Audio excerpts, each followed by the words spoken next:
Hello guys, আজকে এই ভিডিওতে আমি তোমাদের এমন একটা মড প্যাক দেখাবো যে মড প্যাক লাগাইলে তোমাদের মোজো লঞ্চারে অনেক ভালো এফপিএস আসবে। তো যারা মোজো লঞ্চার ইউজ করো তাদের জন্য এই ভিডিওটা অনেক বেশি ইউজফুল। আর এই মডেল লিংক তোমরা আমার ভিডিওর কমেন্টে অথবা ডিসক্রিপশন বক্সে পেয়ে যাবা। তো চলো দেখা যাক তোমরা এটা কিভাবে অ্যাপ্লাই করবা। তো তোমরা মোজো লঞ্চার ওপেন করার পর পেন্সিলের পাশে যে আইকনটা দেখছো ওটাতে ক্লিক করে প্লাস আইকনে ক্লিক করবা। তারপর তোমরা ফ্যাব্রিকে ক্লিক করবা। তারপর তোমরা 1.21.1 ভার্সনটা সিলেক্ট করবা। তারপরে এই ভার্সনটাকে তোমরা ইনস্টল করে নিবা। পরে তোমরা একবার গেমটাকে ওপেন করে নিবা।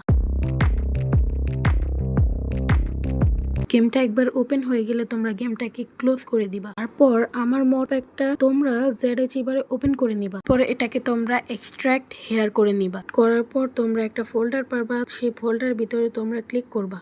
তারপর তোমরা এই তিনটা জিনিস পাবা, এই তিনটা জিনিসকে তোমরা কপি করে নিবা। তারপর তোমরা যাবা অ্যান্ড্রয়েডে, তারপর ডাটায়, তারপর একটু নিচে যাবা, দেন মোজো লঞ্চারের ফোল্ডারটা ওপেন করে নিবা। তারপর যাবা ফাইলে, তারপর কন্ট্রোল ম্যাপের নিচে যেটা আছে ওটাতে ক্লিক করবা। তারপর তোমাদের গেমের ভার্সনটা তোমরা খুঁজে নিবা। এটা হলো আমার গেমের ভার্সন, তো আমি এটাতে ক্লিক করে নিতেছি। তারপর তোমরা এখানে পেস্ট করে দিবা। দেখো আমি পেস্ট করে দিচ্ছি। পর তোমাদের এখানে একটা রিপ্লেসের অপশন আসবে, সেটাতে ক্লিক করে দিবা। তারপরই তোমাদের সব কাজ শেষ। পর তুমি পিভিপি অথবা পার্কোর করো, কোনো কিছুতেই তোমার ফোন ল্যাগ দিবে না।